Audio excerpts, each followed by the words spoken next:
예수님의 고난, 십자가 죽음, 부활의 달인 3월을 맞이해서 숙고하는 십자가를 경험하라 세 번째 시간입니다. 지난주 설교 후에 여러분들이 피드백을 해 주셨습니다.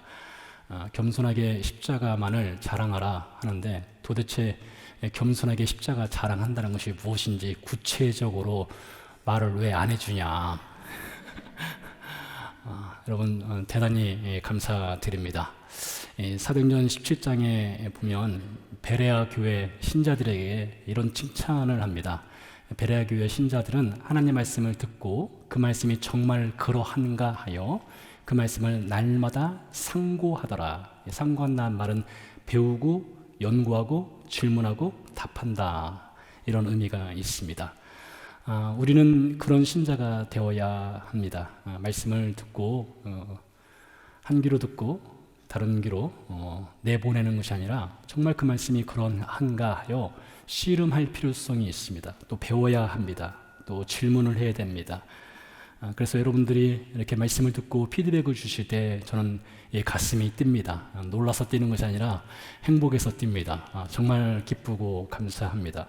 또 얼마 전에는 몇 분이 저한테 카톡으로 성경에 관한 질문을 해 주셨어요. 그때도 참 기뻤습니다. 여러분, 성경에 관한 질문들을 해 주시면 같이 저도 공부하고 같이 대화를 나누고 성경에 대해서 알아갈 수 있는 귀한 시간이 되지 않겠습니까? 참 좋습니다. 오늘 오후에는 또 제가 어떤 학생들을 또 만나기로 했습니다. 그 학생들이 이 성경에 대해서 또 질문이 있다고 해서 저녁 식사 맛있는 거 사주면서 같이 또 대화를 하기로 했습니다. 여러분 가운데서도 어떤 질문이 있으면 제가 밥 사드릴 테니까 질문 많이 하시기 바랍니다. 자, 겸손하게 십자가를 자랑하라. 이것이 도대체 구체적으로 무엇인가에 대해서 몇 가지를 말씀드릴 텐데, 제가 말씀드린 것 외에도 여러 가지를 우리가 생각할 수 있고요. 여러분들이 묵상하면서 그 답을 또 찾아갈 수 있으리라 생각을 합니다. 먼저 기본적으로 겸손하게 십자가를 자랑한다. 이것은 나는 나를 구원할 수 없습니다. 오직 예수님만이 나를 구원할 수 있습니다. 이 고백에서 겸손하게 십자가를 자랑하는 것이 출발한다라고 할 수가 있습니다. 그런 여러분 신자라면 우리가 나는 나를 구원할 수 없습니다. 나의 구원은 오직 예수 그리스도의 십자가뿐입니다. 여기서 겸손하게 십자가를 자랑하는 것이 시작되는 것이죠. 다음으로 어쩌면 우리들이 바라는 인생은 좋은 집, 좋은 아내, 좋은 남편, 좋은 자녀들, 좋은 차, 좋은 직장, 좋은 친구들, 좋은 음식, 그리고 고통 없는 죽음. 이것만 있으면 인생 참 행복하고 가치 있게 사는 것이 아닌가, 그렇게 생각할 수도 있을지 모르겠습니다. 존 파이퍼 목사님에 의하면 이렇게 좋은 것만 바라는 인생은 그것은 참으로 비극적인 인생을 사는 것이다, 이렇게 말씀하셨습니다. 우리는 좋은 것만 쫓고 좋은 것만 추구하고 좋은 것만 소유하도록 부르심을 받지 않았습니다. 예수님께서 마태복음 16장 말씀을 통해서 누구든지 나를 따라오려거든 자기를 부인하고 자기 십자가를 지고 나를 따르라 하였습니다. 그런 여러분, 우리 그리스도인에게 주어진 거룩한 운명, 그것은 예수 그리스도의 십자가를 따르는 것입니다. 또 십자가를 지고 살아가는 것이라 할 수가 있겠죠. 그런 여러분, 겸손한 십자가 자랑이라 하는 것은 좋은 것, 그것과 헤어질 결심을 하는 것이다, 이렇게 말씀드릴 수가 있겠습니다. 성경에 보면 욥이라고 하는 인물, 그는 성경시대 당시에 빌 게이츠다, 이렇게 말할 수 있을 것 같습니다. 그는 갑부였습니다. 그런데 하루아침에 그의 재산을 다 잃게 되었습니다. 뿐만이 아니죠. 한날에 10자녀가 한 집에서 파티를 하다가 집이 무너져 내리면서 압살을 당했습니다. 온몸은 종기투성이었고요. 아내는 저주를 퍼붓고 떠나버렸습니다. 욥이 소유하고 있던 소위 말하는 이 좋은 것, 이 모든 좋은 것은 다 한날에 날아가 버렸습니다. 여러분, 그때 욥이 어떻게 반응을 합니까? 욥기 1장에 보면 욥이 먼저 겉옷을 찢었습니다. 머리털을 밀어버립니다. 땅에 엎드립니다. 겉옷을 찢었다는 것은 그가 가슴을 이 사위 가슴을 찢을 수 없으니까 겉옷을 찢은 거예요. 그가 머리털을 밀었다는 걸 하는 것은 이 고통으로 가득 찬 머리를 잘라낼 수 없기 때문에 머리털을 밀어버린 것입니다. 그가 땅에 엎드렸다는 것은 죽어 땅속으로 들어갈 수가 없기 때문에 엎드릴 수밖에 없었던 것입니다. 한마디로 정신줄을 놓은 것이죠. 아마 여러분들이 그런 경험을 한다면 똑같은 상황에 빠졌을 것입니다. 어느 누가 충격받지 않겠습니까? 정말 큰 충격이죠. 말로 할 수 없는 충격입니다. 그래서 겉옷을 찢었고 머리털을 밀었고 땅에 엎드렸습니다. 근데 욥기 1장 20절에 보면 이렇게 말씀이 이어집니다. 그가 worship, 예배를 드렸다. 그렇게 이어져요. 한동안 충격에 빠졌겠지만, 정신줄 놓았겠지만 이어서 그는 하나님을 예배하였다.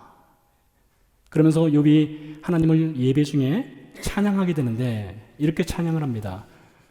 내가 모태에서 알몸으로 나왔은즉 또한 알몸이 그리로 돌아갈지라. 주신 이도 여호와시요 거두신 이도 여호와시니 여호와 이름이 찬송을 받으실지어다 라는 찬양을 합니다. 만약 욥이 좋은 것만을 소유하는 것이 그의 삶의 가치, 목적이었다면 차라리 죽는 것이 훨씬 나았을 것입니다. 근데 욥은 소유가 욥의 삶을 통제하지 못하도록 했습니다. 욥의 10자녀가 욥의 삶을 지배하지 않도록 했습니다. 욥은 소유의 정도가 욥의 삶의 가치, 존재 목적을 규정하지 않도록 했습니다. 대신 욥은 하나님이 자신에게 모든 것을 빌려준 인생을 산다고 여겼습니다. 모든 소유물이 하나님으로부터 온 것이다 여겼던 것이죠. 그런 여기에서 우리는 겸손한 십자가 자랑이 무엇인지를 배울 수 있을 것 같습니다. 겸손한 십자가 자랑이란 내 인생의 소유권이 하나님께 있다는 것을 인정하는 것입니다. 여러분, 지금 우리는 사실 다 렌트카를 타고 다니는 인생입니다. 시간의 렌트카를 타고 있고요. 건강의 렌트카를 타고 있고요. 여러분의 삶의 렌트카를 타고 있어요. 언젠가 그 렌트카 반납할 때가 온다는 것입니다. 기억하십시오. 겸손한 십자가 자랑은 나의 모든 것이 하나님의 소유인 것을 겸손히 인정하고 그것을 잠시 빌려 쓴다는 것을 붙잡는 것입니다. 다음으로요, 고린도후서 11장에 보면 바울이 사탄의 가시로 인해서 고통받고 있었고 그 사탄의 가시를 하나님께 빼달라고 제거해달라고 기도하는 장면이 있습니다. 사탄의 가시 무엇일까요? 여러 가지 설이 있습니다. 안질, 바울에게 눈에 어떤 질병이 있었던 것일 수도 있고요.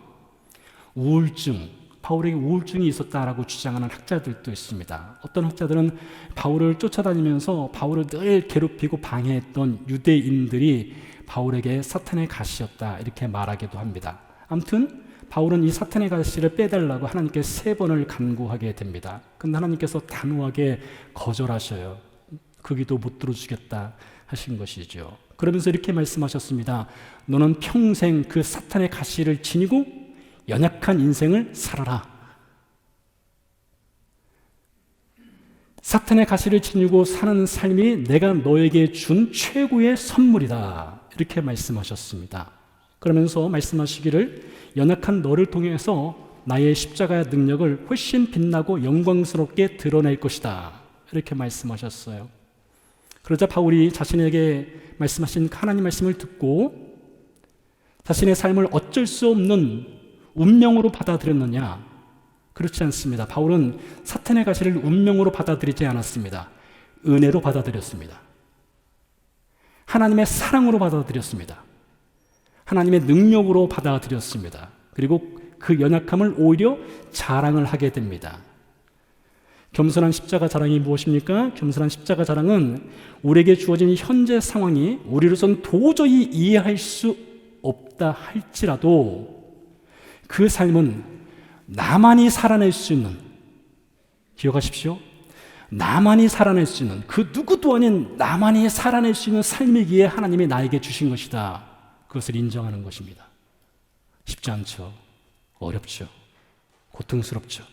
그러나 하나님께서 그 삶은 너만이 살아낼 수 있기 때문에 내가 너에게 준 것이야. 그것을 인정하는 것이에요. 그래서 바울도 그 사탄의 가시를 지니고 평생 살았습니다. 연약한 자로 살았습니다.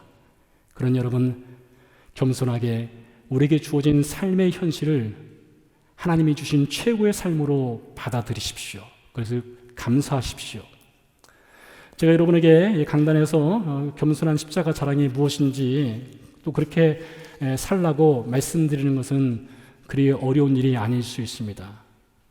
여러분들이 이 말씀을 듣고 실제로 그것을 삶에서 살아내기 위해서는 정말로 힘든 과정이 필요한 것 압니다. 저도 알고 여러분도 알 것이에요.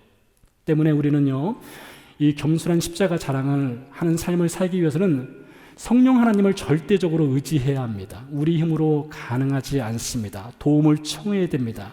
그리고 살다 보면 정말로 우리가 겸손한 십자가 자랑을 하는 삶을 살아가는 자신을 발견할 수 있어요. 그때 어떻게 해야 되느냐? 내가 잘나서? 아닙니다. 내가 잘나서가 아니라 하나님이 여기까지 도우셨기에 이렇게 겸손한 십자가 자랑을 하는 삶을 살고 있다는 그 감사의 고백을 하셔야 합니다. 그렇게 하면서 우리는 겸손한 십자가 자랑을 하는 신자로서 성장할 수 있게 될 것입니다. 다시 한번 여러분들이 주신 피드백에 감사드리고요. 오늘 세 번째 시간으로 넘어가 보도록 하겠습니다. 지난 2시간에 걸쳐서 우리는 신자 입장에서 십자가 자랑을 하는 것에 대해서 배웠습니다. 이제는 방향을 돌려서 예수님 입장에서 생각을 해보겠습니다. 여러분, 예수님 입장에서도 십자가는 자랑거리였습니다. 예수님 입장에서도 십자가는 영광이었고 기쁨이었습니다. 예수님께 십자가가 자랑, 기쁨, 영광이라는 것을 알기 위해서는 우선적으로 왜 하필이면 예수님은 십자가에서 죽으셔야만 했는가? 그것을 알아야 합니다. 여러분은 어떻게 생각하십니까? 왜 하필이면 예수님이 꼭 십자가에서 죽으셔야만 했을까요? 여러분 그 답을 갖고 계십니까? 여러분의 생각이 아니라 성경을 통해서 그 답을 찾으셨습니까?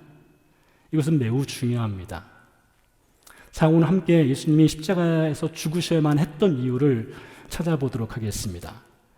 예수님은 생애 마지막 목요일 밤 가룟 유다의 배신을 당했습니다. 그가 돈을 받고 예수님을 팔아 넘기죠. 성령 경비대가 예수님을 체포하였습니다. 그리고 예수님이 대제사장과 유대 관원들 앞에서 재판을 받게 됩니다. 그때 대제사장이 예수님을 신문하면서 이렇게 말하였습니다. 마가복음 14장 61절 말씀. 침묵하고 아무 대답도 아니하시거늘 대제사장이 다시 물어 이르되 네가 찬송받을 이의 아들 그리스도냐? 찬송받을 이의 아들 그리스도냐? 이것을 바꿔 말하면 네가 하나님의 아들 구원자냐? 이렇게 질문을 한 것입니다. 자, 예수님이 답을 하십니다. 62절. 예수께서 이르시되 내가 그니라. 인자가 권능자의 우편에 앉은 것과 하늘 구름을 타고 오는 것을 너희가 보리라 하시니 내가 그니라. 그래, 네 말대로 내가 하나님의 아들이야. 이렇게 예수님이 말씀을 하신 것입니다. 그러자 대제사장이 어떻게 반응합니까? 14장 63절에서 64절 말씀. 대제사장이 자기 옷을 찢으며 이르되 우리가 어찌 더 증인을 요구하리요? 그 신성 모독하는 말을 너희가 들었도다. 너희는 어떻게 생각하느냐 하니 그들이 다 예수를 사형에 해당한 자로 정죄하고. 대제사장이 옷을 찢었습니다. 그리고 말합니다. 너같이 갈리에서 온 보잘것없는 인생이 감히 스스로를 하나님의 아들이라고 말한다고? 그러면서 신성 모독죄를 지었다라고 판결을 내립니다.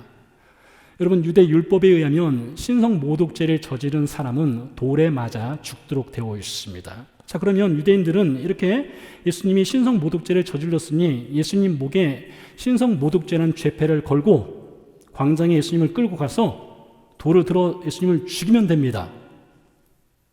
그런데 그렇게 하지 않았어요. 돌로 죽이지 않습니다. 대신 유대인들은 예수님을 유대 총독 본디오 빌라도에게로 끌고 가서 고발합니다. 자, 그 고발하는 장면이 요한복음 18장에 기록되어 있는데요. 18장 29절에서 31절을 읽어보겠습니다. 그러므로 빌라도가 밖으로 나가서 그들에게 말하되 너희가 무슨 일로 이 사람을 고발하느냐. 자, 고발한 것이죠. 대답하되 이 사람이 행악자가 아니었더라면 우리가 당신에게 넘기지 아니하였겠나이다. 빌라도가 이르되 너희가 그를 데려다가 너희 법대로 재판하라. 유대인들이 이르되 우리에게는 사람을 죽이는 권한이 없나이다 하니. 빌라도가 유대인들의 고발을 들어보니까 그 고발한 내용이 어떤 사회적인 악을 범한 것이 아니라 종교적인 문제였던 것입니다. 예수님이 자신을 하나님의 아들이라고 하는 종교적인 문제였던 거예요.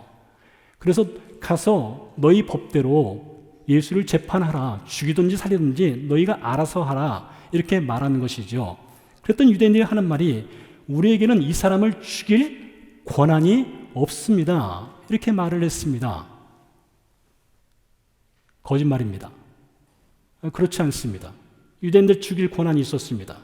요한복음 8장에 보면 가늠하다가 현장에서 붙잡힌 여인 이야기가 있습니다. 유명한 이야기죠. 이 여인은 예수님께 유대인들이 끌고 왔습니다. 그때 유대인들 손에 무엇가 들렸는지 여러분 아세요? 돌이 들려 있었습니다. 여차하면 이 여인을 유대 율법에 의해서 돌을 들어 치려했던 것입니다. 사법권이 있었습니다. 죽일 수 있었습니다. 사도행전 7장에 보면 스데반이라고 하는 예루살렘 교회 집사가 복음을 전했습니다. 그 역시 신성 모독죄에 걸렸습니다. 그때 유대인들이 어떻게 합니까? 겉옷을 벗고 스데반을 광장에 세워놓고 돌을 들어 쳐서 그를 죽였습니다. 유대인들 신성 모독죄에 걸린 사람 죽일 수 있습니다. 돌을 들어 칠 수 있습니다. 자, 그런데 말하기를 우리는 사람을 죽일 권한이 없습니다. 거짓말을 하였죠. 왜 유대인들은 이렇게 거짓말을 하면서까지 예수님을 굳이 본디오 빌라도에게 끌고 와서 고발하고 그를 십자가에 못 박아 죽이려 하였던 것일까요? 신명기 21장으로 가보도록 하겠습니다. 신명기 21장 22절에서 23절입니다. 사람이 만일 죽을 죄를 범함으로 네가 그를 죽여 나무 위에 달거든 그 시체를 나무 위에 밤새도록 두지 말고 그날에 장사하여 내 하나님 여호와께서 내게 기업으로 주시는 땅을 더럽히지 말라. 그 다음이 중요합니다. 나무에 달린 자는 하나님께 저주를 받았음이니라. 여러분, 유대인들은요 예수님을 평범하게 죽이고 싶지 않았습니다. 단순히 돌을 던져서 그를 죽이고 싶지 않았어요. 유대인들이 원했던 것은 무엇이냐? 그를 나무에 달아서 예수님을 십자가에 매달아서 하나님의 저주받은 자로서 죽이기를 원했던 것입니다. 그래서 굳이 빌라도에게 끌고 온 것입니다. 그리고 예수님이 십자가에 매달려 죽게 되면 다른 유대 군중들에게 말하기를 봐라, 이 사람은 십자가에서 매달려 죽은, 즉 하나님의 저주를 받아 죽은 자다, 이렇게 선언하기를 원했던 것이지요. 근데 여러분, 여기에 놀라운 하나님의 복음의 메시지가 담겨 있습니다. 여러분, 밖을 보시면 정말 아름다운 봄철입니다. 며칠 상간으로 봄꽃이 활짝 피었습니다. 이것을 보면 참 우리가 자연, 겨울은 결코 봄을 이길 수 없다는 것 실감을 하게 됩니다. 어둠은 빛을 이길 수 없지요. 남편은 아내를 이길 수 없지요. 잘 아시죠? 네. 어느 분이 일부 예배 때 이 말씀 듣더니 꼭 누군가를 지정하라고 하였기 때문에 누군가를 제가 지정을 해야 되는데, 여기 잘 보이시는 우리 송혜견 장로님, 절대 이길 수 없습니다. 그렇죠? 남편은 아내를 이길 수 없어요. 이거 만고불변의 진리입니다. 뿐만 아니라 여러분, 사람은 하나님을 이길 수 없습니다. 사람은 하나님의 계획을 이길 수 없어요. 유대인들은요 예수님을 십자가에 매달아서 예수님은 하나님의 저주를 받아 죽은 자라는 중고시를 새겨놓고 싶었습니다. 그런데요, 하나님은요 이러한 인간의 악한 계획을 통해서도 하나님의 선한 일을 행하시는 분이십니다. 아무리 사람이 악한 일을 저지른다 할지라도 그 악함을 통해서도 하나님은 하나님의 선한 계획, 인간을 구원하고자 하는 계획을 실천하실 수 있고 그런 능력을 갖고 계신 분이 우리 하나님이셔요. 유대인들이 예수님을 하나님의 저주받은 자로 낙인 찍기 위해서 십자가에 못 박겠다, 빌라도에게 고발한 뒤에 요한복음 18장 31절 2절 말씀은 매우 의미심장한 말을 우리에게 전해주고 있습니다. 자, 31절부터 읽어보도록 하지요. 빌라도가 이르되 너희가 그를 데려다가 너희 법대로 재판하라. 유대인들이 이르되 우리에게는 사람을 죽일 권한이 없나이다 하니 32절에서 이는 예수께서 자기가 어떠한 죽음으로 죽을 것을 가르쳐 하신 말씀을 응하게 하려 함이로라. 자, 이게 무슨 말씀입니까? 예수님이 평상시에 그렇게 말을 했다는 거예요. 나는 다른 방법이 아니라 반드시 십자가에서 죽을 거야. 이 말씀을 제자들에게 했다는 것입니다. 요한복음 3장에 그 얘기가 등장합니다. 요한복음 12장에 등장하기도 합니다. 마태복음에서도 등장합니다. 예수님이 평상시에 얘기했다는 거예요. 나는 십자가에 매달려 죽을 것이다. 이렇게 얘기했다는 것이죠. 예수님은 유대인들에게 고발을 당해서 어쩔 수 없이 십자가를 지신 것이 아니란 것입니다. 예수님이 자원하여서 자발적으로 자청하여서 기꺼이 선택하신 것이 무엇이냐? 십자가 죽음이란 것입니다. 여러분 생각해 보시기 바랍니다. 여러분들은 어떠한 죽음을 원하십니까? 120세까지 건강하게 살다가 저녁 식사 잘하고 밤에 가족들과 함께 가정 예배 드리고 잠 잘 자고 그 다음날 아침에 아버님 일어나세요 했더니 세상을 떠났더라. 여러분 그런 죽음 원하십니까? 아주 편안한 죽음이죠. 저희 선배 목사님들은 이렇게 죽기를 원했다고 하는 얘기를 들은 적이 있습니다. 강단에 와서 토요일 날 강단에 와서 기도하다가 강단에서 기도하다가 죽는 겁니다. 그 다음날 예배팀이 와가지고 보니까 목사님이 엎드려 있는 거예요. 목사님 왜 여기서 뭐 하세요? 하고 건드렸더니 죽었더라. 생각해보면 정말로 공포스러운 죽음 아닙니까?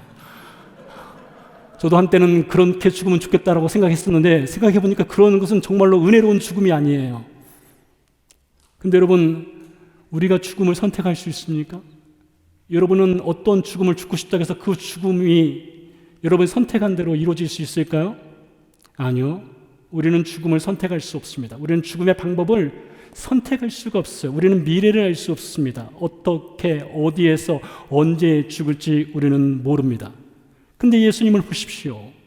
나는 십자가에서 죽을 것이다. 미리 말씀하셨습니다.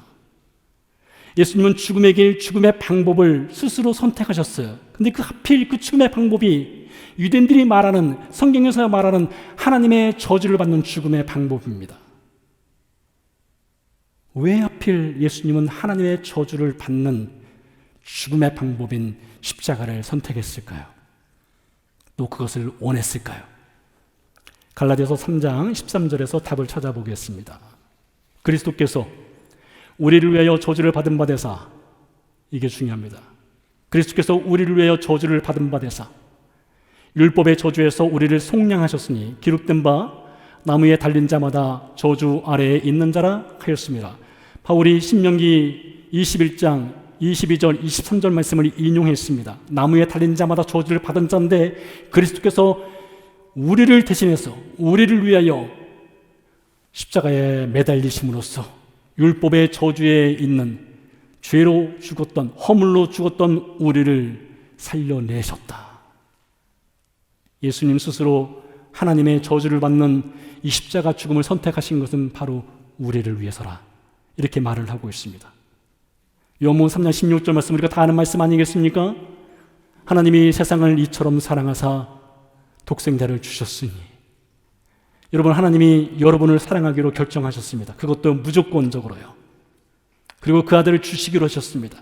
그리고 그 아들이, 말씀이신 그 아들이 육신을 입고 세상에 오셨습니다. 사람의 아들이 되어주셨어요. 사람의 아들이 되으신 예수님께서 십자가에 오르셨습니다. 저주받는 십자가입니다. 누구를 대신했어요? 우리를 대신했어요.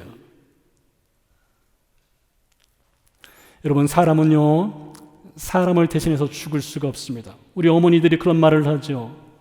자녀들이 아플 때 내가 대신 아팠으면, 정말 진실한 표현 아니겠습니까? 내가 대신 아팠으라면, 고통스러우면 내가 대신 고통받았으면, 그런 표현 할 수 있지 않겠습니까?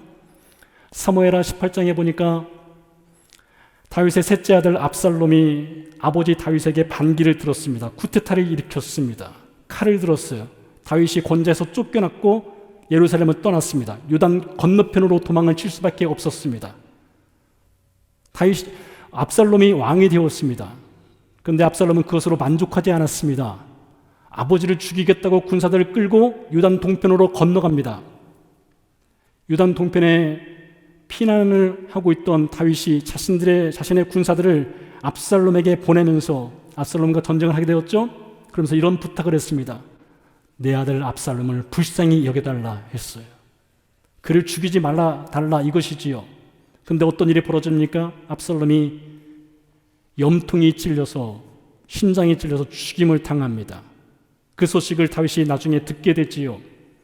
그때 아들이 죽었다는 그 소식을 들은 다윗이 이렇게 표현을 합니다. 내 아들 압살롬아, 내 아들아, 내 아들아. 내가 너를 대신해서 죽었더라면 내 아들 압살롬아, 압살롬아, 내 아들아, 내 아들아, 내 아들아. 그가 대성통곡을 하는 장면이 있습니다. 여러분, 다윗은 정말로 자신이 죽을 수만 있었다면 아들을 대신해서 죽었을 것입니다. 아들을 대신해서 심장에 칼을 맞았을 것이고 심장에 창을 맞았을 것입니다. 그러나 말은 그렇게 할 수 있고 진실한 말이 담겨 있을지라도 사람은 사람을 대신해서 죽을 수가 없습니다. 그런 방법은 없습니다. 근데 보십시오. 여러분, 우리 예수님 어떤 분이십니까? 우리 예수님은 우리 대신 죄의 저주를 받으신 분입니다. 우리 대신 십자가에 오르신 분입니다. 그래서 고린도서 5장 21절에서 바울이 이렇게 말을 하고 있죠. 하나님이 죄를 알지도 못하신 이를 죄로 삼으신 것은 우리를 대신하여, 우리를 대신하여서 예수님이 십자가에 오르셨습니다. 이것을 기자는 히브리서 12장 2절에서 이 대신의 죽음, 예수님의 대신의 죽음에 대해서 이렇게 말을 합니다. 그는 기꺼이 기쁨으로 십자가에 오르셨다. 여러분, 예수님께 십자가는 자랑입니다. 예수님께 십자가는 기쁨입니다. 예수님께 십자가는 영광입니다. 가장 자랑스러운 죽음이었습니다. 농부에게는요, 가을 들녘판에 풍년을 담은 논이 영광입니다. 과수원치기에게는 사과나무에 사과가 주렁주렁 멜린 것이 자랑입니다. 우리 예수님께는 십자가가 자랑이었습니다. 왜요?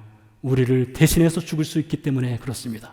그래서 요한복음 17장에 보니까 예수님이 아버지 하나님께 그 죽기 전에 마지막으로 기도를 드리는 장면에서 이렇게 기도를 시작합니다. 아버지여, 때가 이르렀습니다. 어떤 때요? 아들이 영광을 얻을 때가 이르렀습니다. 이렇게 말합니다. 예수님이 영광을 얻으실 때래요. 그 영광의 때가 언제입니까? 십자가에서 우리를 대신해서 죽는 때입니다. 그런 여러분, 예수님께는 십자가에는 자랑이고 영광이고 즐거움이고 기쁨이었던 것입니다. 만약에 우리가 예수님께 당신이 살아야 할 이유가 무엇입니까? 당신이 사는 목적이 무엇입니까? 라고 묻는다면 우리를 대신해서 죽는 것, 이것이 예수님이 살아야 할 이유였고 살아야 할 목적이었다고 말씀하실 것입니다. 때문에 예수님은 그 상황을 버티시고 견뎌내셨습니다. 그리고 말씀하십니다. 내가 대신 저주받는 죽음, 그 십자가 죽음을 통해 얻은 동생들이 바로 여러분이라고 말합니다. 여러분이 예수님의 남동생이고 여러분이 예수님의 여동생입니다. 여러분이 예수님의 동생이에요. 예수님의 죽음을 통해서 예수님이 얻은 동생이에요. 이것을 에베소 2장으로 넘겨서 말씀을 이어가 보면 바울이 이렇게 증언을 하고 있습니다. 하늘에 계신 그분이 사람의 육신을 입고 세상에 와서 우리를 대신해서 십자가에서 죽어 주심으로 하늘의 하나님과 이 땅의 인간이 예수 그리스도의 십자가를 통해서 하나가 되었다, 이렇게 말을 하고 있습니다. 하나님과 우리가 예수님의 대신 죽는 그 십자가 사건을 통해서 하나가 되었다는 거예요. 화목하게 되었다. 그뿐만이 아닙니다. 예수님의 십자가에서 대신 죽는 그 죽음을 통해서 유대인과 이방인이, 노예와 주인이, 약한 자와 강한 자가, 부자와 가난한 자가, 원수들이 하나가 되었다, 이렇게 말을 하고 있습니다. 예수님이 대신 죽는 그 십자가 죽음이 만들어낸 결과가 하나됨이었다, 이렇게 말을 하고 있습니다. 사랑하는 성도 여러분, 오늘 여러분이 이 단어를 꼭 기억했으면 좋겠습니다. 대신, 이 단어입니다. 대신, 이 단어를 꼭 기억하세요. 예수님이 우리 대신 죽으셨습니다. 예수님이 우리 대신 십자가의 저주를 받으셨습니다. 하나님의 저주를 받으셨습니다. 자, 그렇다면 여러분, 우리에게도 대신이라는 것이 있습니까? 예수님 말씀하셨습니다. 너희가 서로 발을 씻어주는 신자들이 되어라. 발을 씻어주는 신자들이 되어라 말씀하셨어요. 내 발만 내밀지 말고 상대방 발도 씻어주고 네 발도 상대방에게 내밀어라. 서로 발을 씻어주는 신자들이 되어라, 이렇게 말을 하였습니다. 사실 우리는요, 누구를 대신해서 죽을 용기도, 죽을 자신도, 죽을 능력도 없습니다. 그러나 그 대신 할 수 있는 것이 있습니다. 함께 짐을 짊어질 수 있습니다. 함께 걱정해 줄 수 있습니다. 함께 기도할 수 있습니다. 함께 손을 잡아줄 수 있습니다. 한 걸음 먼저 다가갈 수 있습니다. 먼저 웃어줄 수 있습니다. 함께 울어줄 수 있습니다. 어떤 목사님이 그 말씀을 하시거든요. 좀 웃어라. 웃기만 해도 신자답게 사는 것이다. 여러분, 대신 죽을 수 없으나 대신 할 수 있는 것들 여러분 해보셨습니까? 해오고 계십니까? 하실 생각 있으십니까? 함께 기도하고 찬양 드리도록 하겠습니다.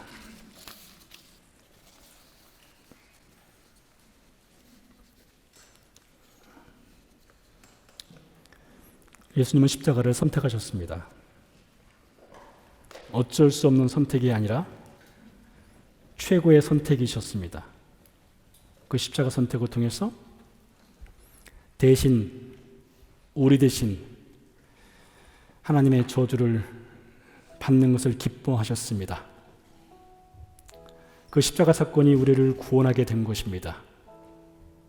우리에게는 그 대신이 있습니까?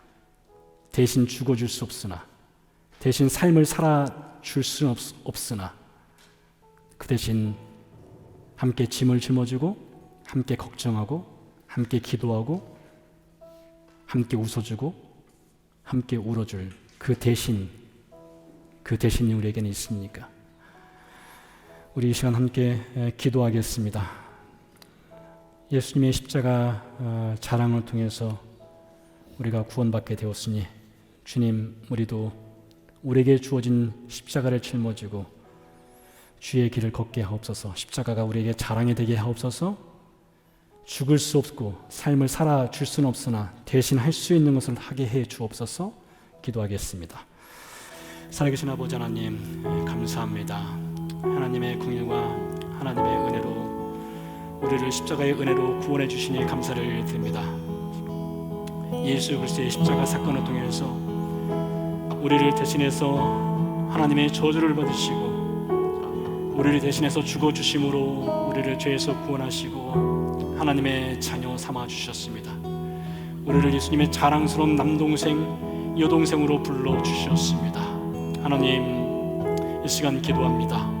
하나님의 은혜와 하나님의 긍휼로 우리로 하여금 우리가 대신 죽어줄 수 없고 대신 삶을 살아줄 수 없으나 함께 짐을 짊어지고 함께 웃어주고 함께 기도해주고 함께 손을 내밀어주고 붙잡아주고 격려하고 웃어줄 수 있는 그러한 신자들 될 수 있도록 도와주시옵소서.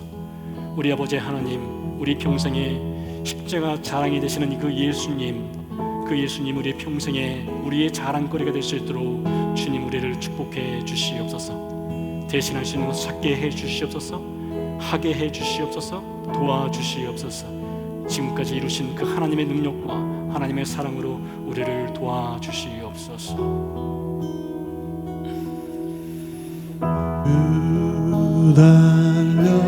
죽은 십자가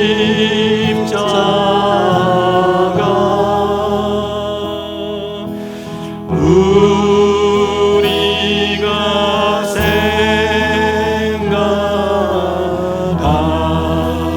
때에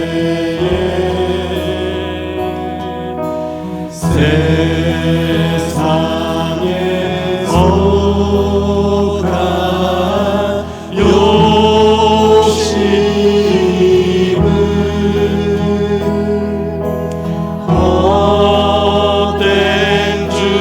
알고 버리네. 죽으신 구주 밖에는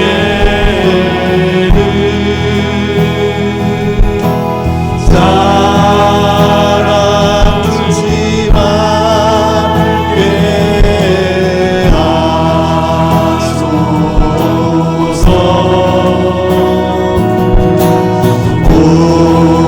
고열의 공로 빛나서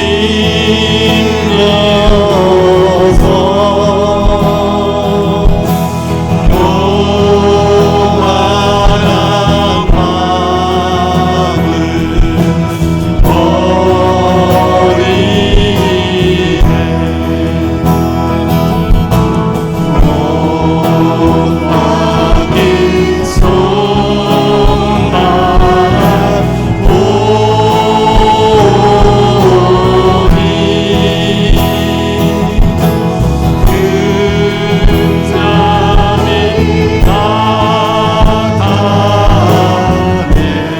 나타내셨네.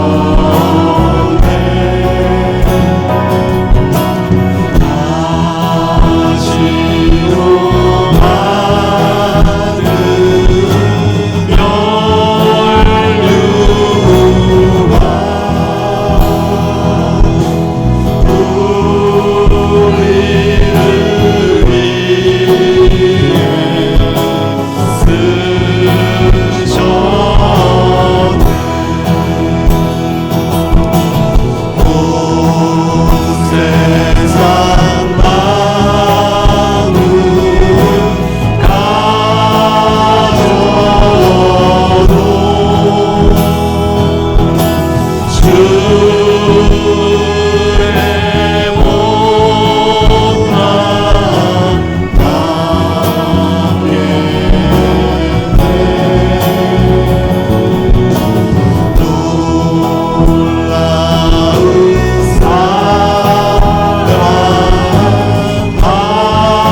남게 놀라운 사랑 받은 나 몸으로 재물 상해.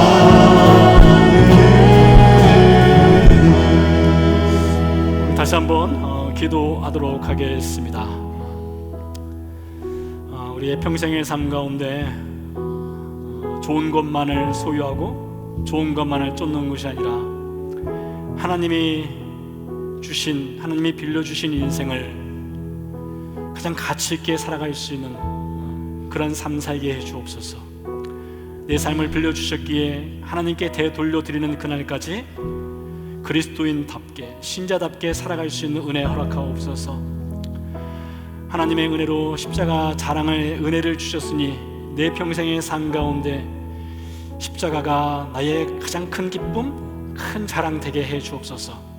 우리 자녀들을 위해서 또한 기도하겠습니다. 우리 자녀들 가운데 아직 예수 그리스도를 믿지 않는 자녀들을 우리 축복합시다. 그 자녀들이 예수 그리스도 안에 돌아올 수 있도록 주님께 기도로 올려드리는 시간 갖도록 하겠습니다. 살아계신 아버지 하나님 감사합니다. 하나님 우리 평생의 자랑 십자가, 하나님 그 십자가 자랑이 우리의 평생의 자랑이 되기 원합니다. 좋은 것만을 쫓고 좋은 것만을 바라고 좋은 것만을 취하는 것이 아니라 예수 그리스도께서 주신 그 십자가를 지고 예수 그리스도를 쫓는 삶이 우리에게 기쁨이 되게 하시고 우리에게 영광이 되게 하시고 우리에게 자랑이 될 수 있도록 은혜 허락하여 주시옵소서. 우리 대신 십자가를 주신 그 예수 그리스도, 우리 대신 하나님의 저주를 받으신 그 예수 그리스도를 따라서 우리의 평생의 삶에 십자가가 자랑거리가 될 수 있는 은혜 허락하여 주시옵소서. 내 아버지 하나님, 이 시간 우리의 사랑하는 자녀들을 곁에 올려드리며 기도합니다. 자녀들을 축복합니다. 우리 아버지 하나님, 자녀들에게 주의 은혜의 복을 허락하여 주시옵소서. 만남의 복을 주시옵소서. 우리 자녀들에게 하나님의 은혜를 주시옵소서. 예수님 믿지 않는 자녀들에게 주의 복음이 들어가게 주시옵소서. 귀를 열어주시옵소서, 마음을 열어주시옵소서. 저들 심령 가운데 하나님의 크고 놀라신 궁일로 함께해 주셨기를 내 아버지 하나님 기도하고 간구하오니 우리 아버지 하나님 역사하여 주시옵소서. 우리 아버지 하나님 도우시옵소서. 하나님의 크고 놀라신 궁일로 함께해 주시옵소서. 우리 다시 한번 기도하도록 하겠습니다. 이제 우리 교회가 창립 10주년을 맞이합니다. 우리 10년 동안 하나님이 행하시고 이루신 영광스러운 일들이 있습니다. 또 이제 우리가 또 새로운 10년을 또 준비하고 맞이하고 또 그 길을 걸어가게 될 것입니다. 하나님, 우리에게 새롭게 맞이할 10년 하나님 우리가 기대합니다. 하나님께서 행하시고자 하시는 놀랍고 크고 위대하신 부흥의 역사를 이루어 주옵소서. 우리 안에 하나님의 놀라운 은혜를 베풀어 주셔서 우리 새수만 교회를 통해서 행하시고자 하시는 하나님의 계획을 실천하시게 하시고 또 우리는 그 가운데 하나님께 쓰임받는 귀하고 복된 교회 되게 해 주옵소서. 함께 기도하도록 하겠습니다. 살아계신 아버지 하나님, 감사를 올려드립니다. 주님, 우리 새수만 교회를 축복해 주셔서 10년간의 삶을 살아올 수 있도록 10년간의 기회를 이끌어 주시고 인도해 주신 주님께 감사를 드립니다. 내 아버지 하나님, 이제 새롭게 맞이하는 10년 우리 아버지 하나님께 우리의 10년을 또 올려드리며 주 앞에 맡기며 기도합니다. 주님, 우리가 기대합니다. 우리가 소망합니다. 하나님의 영광을 드러내는 교회, 하나님의 말씀을 드러내는 교회, 구원받는 교회, 주의 역사가 일어나는 교회가 되기를 원합니다. 예수 그리스도의 십자가가 자랑거리가 되는 교회가 되기 원합니다. 우리 아버지 하나님, 우리 새수만 교회 10년을 주께 올려드리니 주님 도와주시옵소서. 주님, 우리를 사용하여 주시옵소서. 주의 거룩한 도구로 사용하여 주셔서 하나님의 선하시고 의로우시고 인자하시고 영광스러운 뜻을 우리 새수만 교회를 통해서 이루어 주셨기를 내 아버지 하나님 기도하고 간구하오니 주님 역사하여 주시고 행하여 주시옵소서. 어쩔 수 없이 십자가에 오르신 것이 아니라 자원하셔서 자청하셔서 자발적으로 기꺼이 기쁜 마음으로 십자가에 오르신 예수님, 그 십자가의 죽음이 예수님 홀로 죽는 것이 아니라 우리를 대신하여 죽은 하나님의 저주를 받은 우리 인생을 그 저주에서 풀어내고 자유함을 주고 우리를 주의 동생 삼아 주시기 위해서 죽은 그 죽음이시기에 예수님께는 십자가가 가장 큰 자랑거리, 가장 큰 영광이었음을 배웠습니다. 주님, 그 대신하여 죽은 그 십자가 사건을 통해서 우리는 누구를 대신해서 죽을 수 없지만, 누구를 대신해서 그 삶을 살아줄 수는 없지만 그 대신 할 수 있는 것들, 우리가 해야 할 것들, 주께서 말씀하신 것을 우리의 삶의 현장에서 손을 더럽히고 발을 더럽혀서 땀을 흘려서 행할 수 있도록, 그래서 우리에게 평생 십자가 자랑거리가 풍성할 수 있도록 은혜 베풀어 주시옵소서. 이제는 그 아들을 보내신 하나님의 크신 사랑과 십자가에서 죽고 부활하심으로 우리를 하나님의 자녀 삼아주신 예수 그리스도의 은혜와 우리 안에 분명히 살아계셔서 우리로 하여금 대신할 수 있는 것을 찾게 하시고 행할 수 있도록 도우시는 성령님의 은혜가 예배를 마치고 광야 같은 세상으로 다시 나가는 우리 모든 성도의 삶 가운데 은혜로 함께 하시기를 간절히 축원하옵나이다. 아멘.